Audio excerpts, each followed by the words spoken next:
Assalamualaikum warahmatullahi wabarakatuh. Waalaikumsalam warahmatullahi wabarakatuh. Bismillahirrahmanirrahim. Alhamdulillahi rabbil alamin.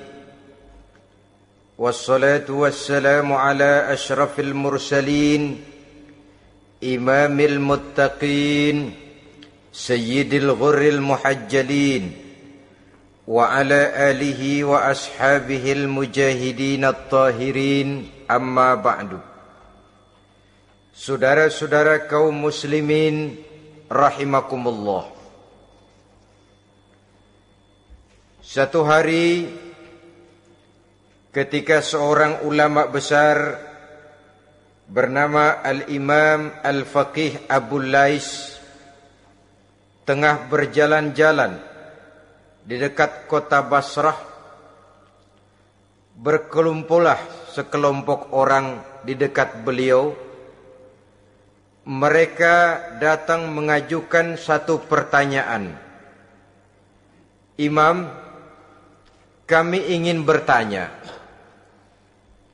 Di dalam Al-Quran itu Allah Subhanahu wa ta'ala menjelaskan, Ud'uni astajib lakum. Berdoalah kepadaku, aku akan jawab doamu.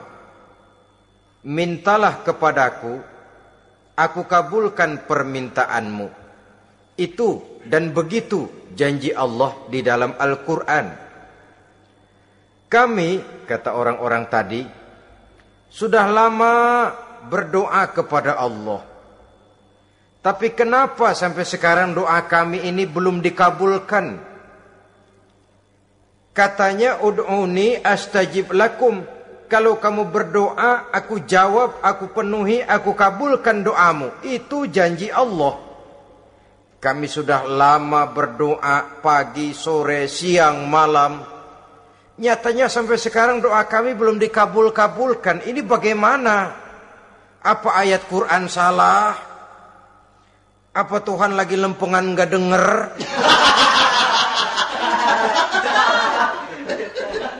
Apa doa kami yang terbalik? Kelihatannya sepele saja ini. Doa tidak didengar oleh Allah. Permohonan tidak dijawab, tidak dikabulkan oleh Allah. Tapi sebenarnya kalau kita mau merenung, kemalangan apa yang paling besar dalam kehidupan ini selain daripada kalau permohonan dan doa kita sudah tidak dihiraukan oleh Allah. Artinya hidup sudah tidak diopeni oleh Allah. Jangankan Allah, saudara-saudara, kita nggak diopeni sama mertua saja bingung. Ini mertua diem aja, kalau saya salah apa salahnya, kalau ada yang dikepengenin apa kepengenannya, boyak ngomong kenapa diem begitu. Ini tidak diopeni oleh Allah. Kemalangan apa yang lebih malang selain daripada kalau doa sudah tidak didengar oleh Allah. Itu sudah kemalangan yang paling malang, lebih malang dari kota Malang saya kira.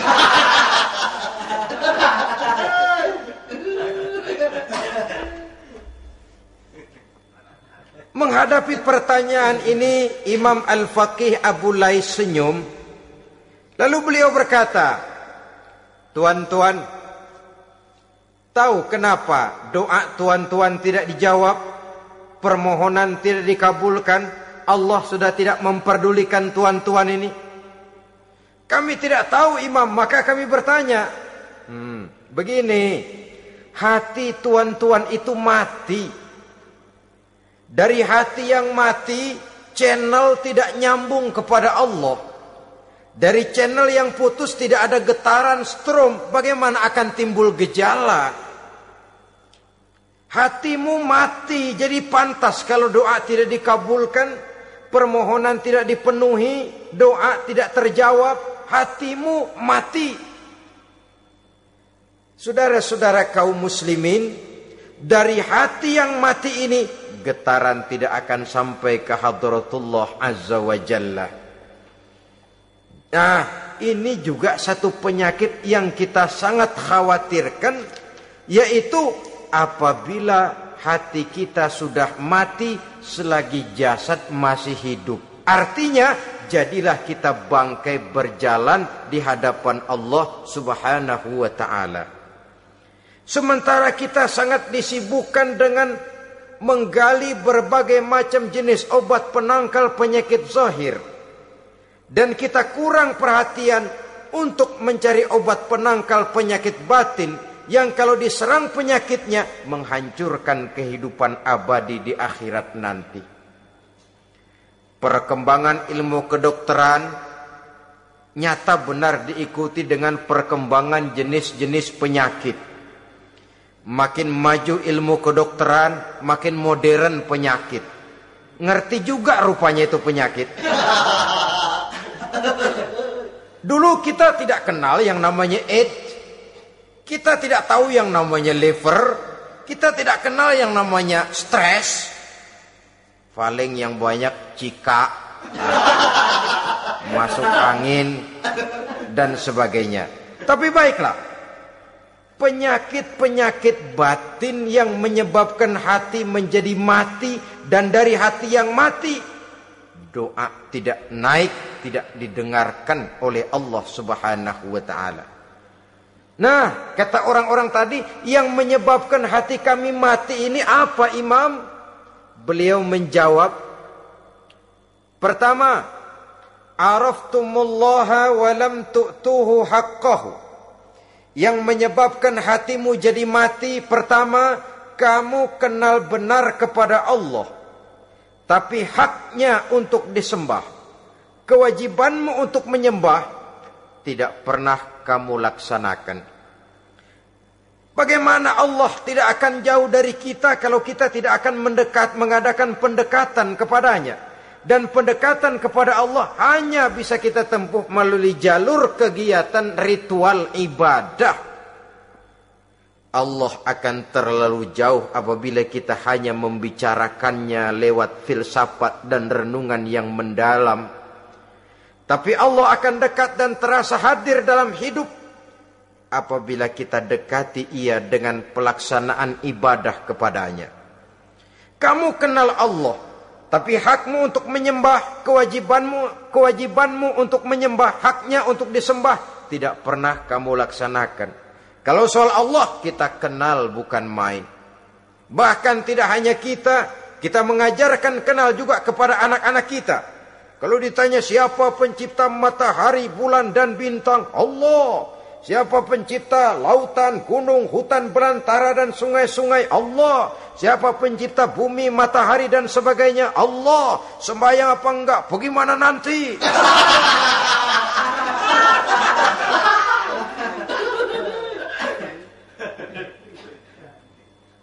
Tanpa pendekatan, Allah akan jauh. Apabila Allah jauh, maka doa tidak akan didengarkan olehnya. Oleh sebab itu, logika mengajarkan kepada kita, berpayahlah dulu, wa mal ladzatu illa ba'da ta'ab, innama al-usri yusra. Di balik kesulitan menunggu kemudahan. Nikmat baru akan terasa, kelezatan hidup baru akan terasa setelah kita jerih payah banting tulang peras keringat. Rasanya memang lebih nikmat sepotong singkong hasil cucuran keringat sendiri ketimbang roti dijejelin orang. Ini berarti kita ingin mohon pertolongan kepada Allah, sementara dengan Allah sendiri kita jauh. Sama saja dalam kehidupan kita analoginya, saudara-saudara. Orang tidak kenal kepada saudara, tahu-tahu jauh dari saudara, tahu-tahu datang mau minjem duit. Apa kesan saudara? Enak aja, kenal enggak, dekat enggak, datang-datang mau minjem duit. Emang duit percetakan bapak lu?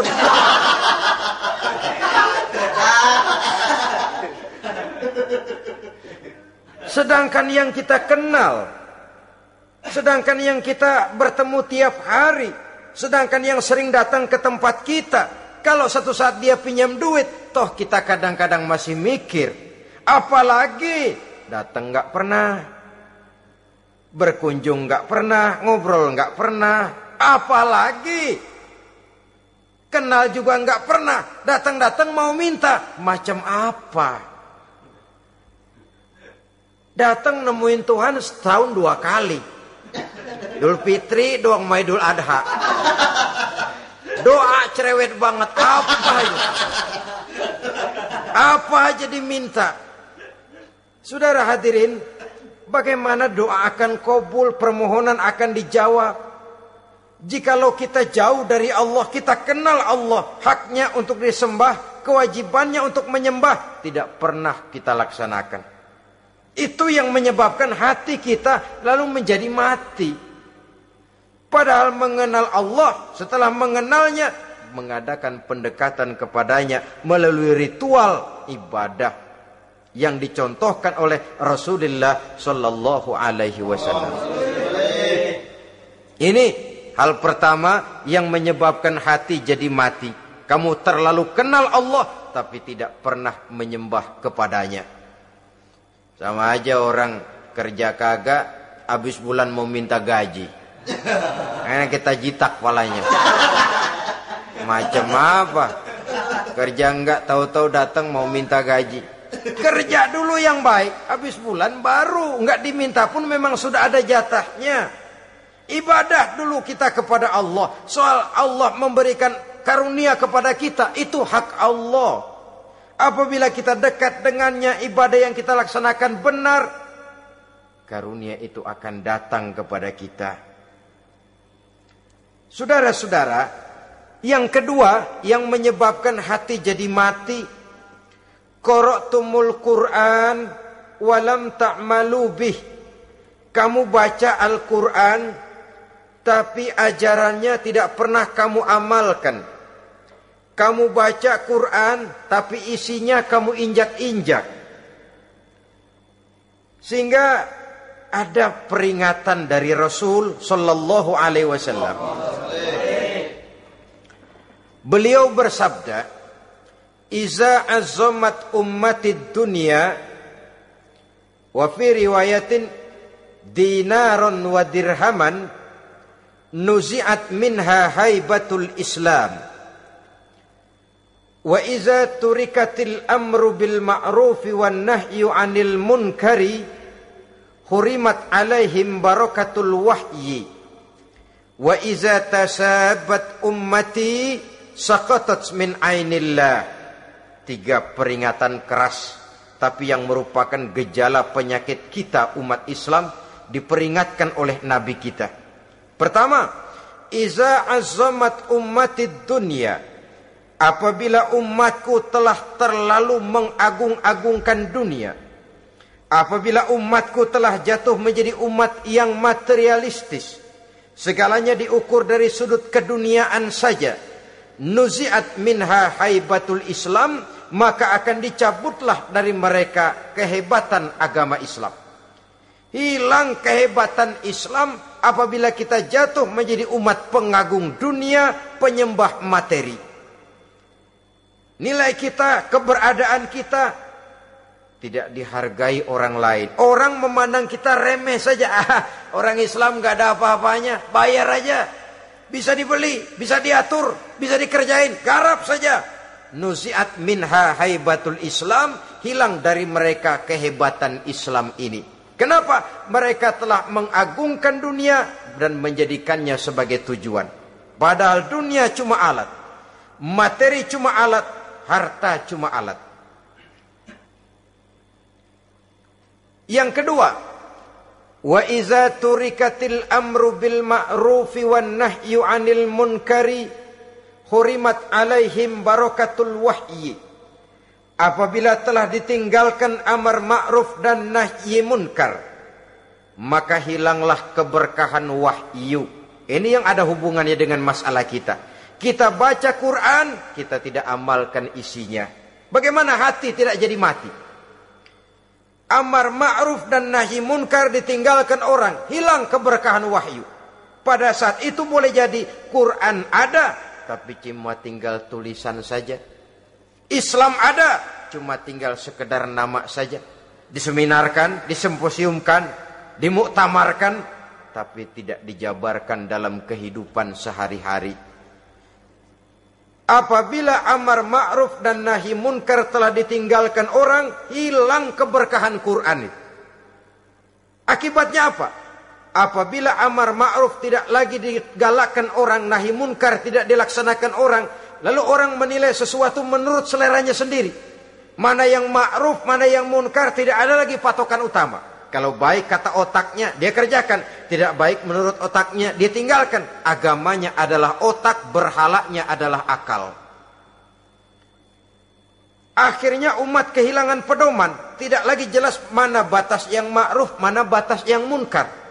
Dalam kondisi sedemikian, akhirnya akan terjadi penjungkiran nilai. Paling celaka nantinya, yang ma'ruf malah dianggap munkar, yang munkar malah menjadi ma'ruf.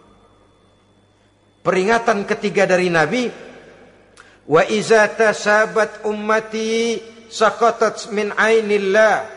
Apabila umatku sudah saling berbantahan, apabila umatku sudah saling caci memaki, saqatat min ainillah, jatuhlah mereka dalam pandangan Allah Subhanahu wa taala. Hilang wibawa umat yang sudah saling mencaci maki, saling menjatuhkan, saling gasak, gesek, gosok. Justru agama menganjurkan kita ini saling asah, asih, asuh. Kadang yang kita praktekkan, kita ini saling gasak. Yang kedua, saling gesek. Yang ketiga, saling gosok. Gasak, gesek, gosok. Kacau kita ini. Saling gasak, menjegal kawan seiring, menggunting dalam lipatan. Saling gosok, fitnah sana, fitnah sini. Saling gesek, sikut kiri, sikut kanan. Tidak peduli orang lain luka dan sebagainya. Yang penting dia bisa nangkring. Jatuh kita dalam pandangan Allah apabila umat sudah saling mencaci maki. Maka kita kembali kepada persoalan. Hal kedua yang menyebabkan hati jadi mati, qara'tumul Qur'an walam ta'malu bih. Kita baca Al-Quran, tapi ajarannya nyaris tidak kita amalkan di dalam kehidupan kita. Akibatnya hati lalu jadi mati. Itu yang kedua. Yang ketiga, yang menyebabkan hati jadi mati dan doa tidak terjawab, idda'aitum annakum min ummati Muhammadin sallallahu alaihi wasallam walam ta'malu bisunnatihi. Kamu mengaku, kamu memproklamirkan diri sebagai umatnya Nabi Muhammad, tapi sunnahnya tidak pernah kamu amalkan. Malahan perkembangan paling akhir, bukan saja tidak mau mengamalkan sunnah, malah mengingkari sunnah. Inna lillahi wa inna ilaihi raji'un.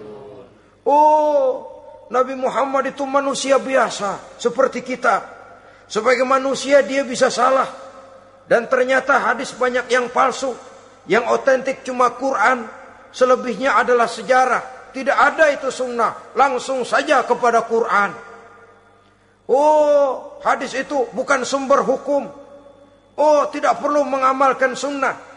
Saudara-saudara kaum muslimin, mengaku kita umat Nabi, tapi sunnahnya kita campakkan, tidak kita amalkan. Setelah tidak kita amalkan, kita campakkan. Setelah kita campakkan, kita ingkari pula. Inna lillahi wa inna ilaihi raji'un. Bagaimana hati tidak jadi mati? Kalau siang malam kita memproklamirkan diri sebagai umat Nabi Muhammad, sementara sunnahnya kita campakkan, kita abaikan, dan kita ingkari dia, sunnah itu. Padahal jikalau sekarang kita mengenal Islam, jikalau kita sekarang ngerti halal haram, tahu hak batil, bisa memilah dan memilih antara yang ma'ruf dengan yang munkar, itu utamanya adalah karena jasa Nabi Muhammad sallallahu alaihi wasallam. Yang dari generasi ke generasi dilanjutkan oleh para sahabat, oleh tabi'in, oleh tabi'it tabi'in, terus oleh para ulama-ulama sampai kepada kita sekarang ini. Walaupun beliau hanya berfungsi sebagai penyampai, tapi kepribadiannya dijadikan model oleh Allah Subhanahu wa taala di dalam kita melaksanakan kehidupan beragama. Bahwa beliau manusia seperti kita, memang dalam arti unsur biologisnya ya manusia. Punya darah, punya daging, punya hati, punya perasaan, bisa sedih, bisa gembira. Tetapi beliau itu termasuk basyarun la kal basyar. Manusia yang tidak seperti manusia pada umumnya. Punya spesifik. Dan itu wajar sebagai seorang Rasul pilihan Allah. Apalagi merupakan Rasul pilihan dari sekian puluh pilihan. Bahwa jamrud itu batu memang, tapi nilainya kan berbeda dengan batu kolar. Satu truk batu kolar dengan barangkali segenggam batu jamrud, nilainya tentu jauh lebih mahal batu jamrud. Kalau soal batunya, sama batunya, tapi nilainya berbeda karena esensinya berbeda. Kita manusia, Nabi Muhammad juga manusia, sama manusianya memang, tapi kualitasnya, nilainya tentu jauh panggang daripada api. Itu sebabnya Allah menjadikan beliau sebagai model. Laqad kana lakum fi Rasulillahi uswatun hasanah. Di dalam diri Rasul itu terdapat contoh teladan yang sangat baik bagi kita. Oleh karenanya, pada pertemuan kali ini, apabila kita konsekuen mengaku umat Nabi Muhammad, marilah konsekuen juga menegakkan sunnahnya. 3. Yang keempat, yang menyebabkan hati jadi mati dan doa tidak terjawab. Akaltum ni'mata rabbikum walam tashkurulah. Tiap hari kamu makan nikmat Tuhanmu, tapi kamu tidak pernah mau bersyukur kepadanya. Kepada Allah Subhanahu wa ta'ala. Nikmat Tuhan kita doyan banget. Tidak pernah sehari dan sesaat pun terlepas diri dan hidup ini dari nikmat-nikmat yang diberikan Allah. Sejak kita bangun tidur sampai tidur kembali, bahkan tidur itu sendiri, di pasar, di sawah, di kantor, dimanapun kita berada, gak pernah nikmat Allah berhenti. Hidup kita dalam alam diberikan segala fasilitas untuk menunjang kehidupan. Gak pernah Allah pasang pajak matahari. Gak pernah Allah pasang pajak gas udara. Nikmat-nikmat yang banyak itu tiap hari kita kecap, tiap hari kita nikmati. Tapi kita tidak pandai bersyukur. Padahal Allah memberikan peringatan keras dalam hadis qudsinya. Man lam yashkur ala na'mai walam yasbir ala balai falyakhruj min tahti samai wal yatlub rabban siwaya. Siapa yang tidak mau bersyukur terhadap nikmat yang aku berikan kepadanya dan tidak mau bersabar terhadap ujian yang aku berikan kepadanya, silahkan keluar saja dari kolong langit ini dan cari Tuhan selain aku. Diusir oleh Allah. Kalau orang tidak mau bersyukur terhadap nikmat yang aku berikan dan tidak mau bersabar terhadap ujian yang aku timpakan, keluar dari kolong langitku, keluar, cari Tuhan selain aku. Diusir. Lah yang ngusir Allah. Anak sekarang bilang mau ke Menong.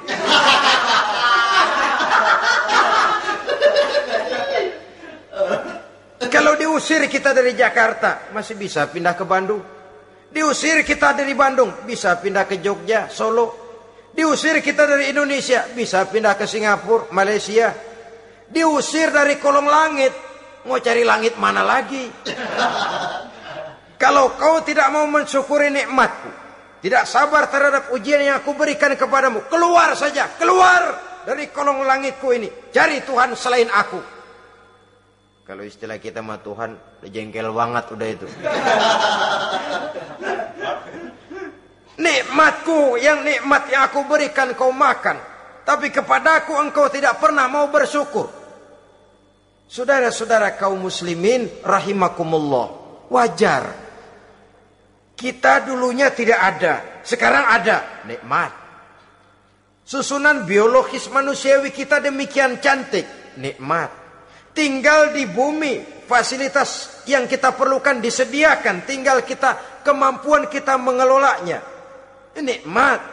Diberikan kita otak yang membedakan kita dengan binatang, nikmat. Diberikan kita agama, diutus para rasul untuk jadi model dalam kehidupan kita, nikmat. Kalau cara kita emang kurang apa sih? Apa yang kurang, hai manusia? Engkau tidak ada, aku adakan. Kalau aku perintahkan kau tinggal di bulan, mungkin kau tidak akan sanggup hidup. Begitu lahir juga kelepek-kelepek habis. Ya nggak ada HO2 toh di bulan. Mau ngisap apa? Aku tinggalkan kau, aku perintahkan tinggal di permukaan bumi. Alamnya indah, fasilitas serba menunjang. Nikmati semuanya, semuanya untuk kamu, semuanya. Satu pintaku, syukuri nikmat yang aku berikan kepadamu. Ya bukan cuma syukur dalam ucapan, syukur dalam perbuatan. Banyak nikmat yang diterima, makin banyak dia sujud, makin banyak dia ruku, makin banyak dia mengadakan pendekatan kepada Allah. Syukur dalam artian berupa tindakan dan perbuatan, mempergunakan nikmat sesuai dengan kehendak yang memberikan nikmat itu sendiri kepada kita. Saudara-saudara kaum muslimin rahimakumullah, ini penyakit yang keempat.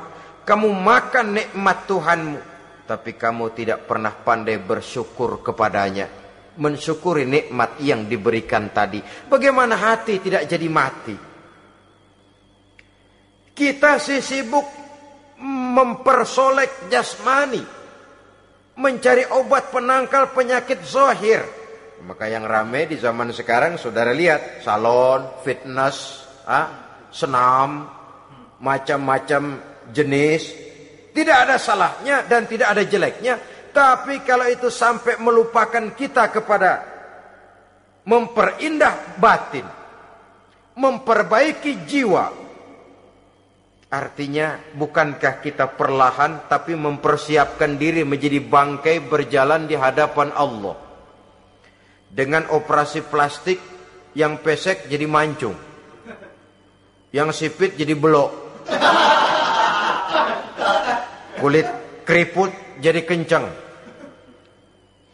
pipi terlalu cekung bisa diatur. Saudara-saudara, tapi kalau hati yang rusak, jiwa yang rusak, kemana lagi kita akan berobat kalau bukan kepada agama? Maka hati itu jadi mati apabila kita selalu memakan nikmat Allah dan tidak pandai mensyukuri nikmat itu. Dari hati yang mati tidak akan ada getarannya. Oleh sebab itu doa tidak terjawab.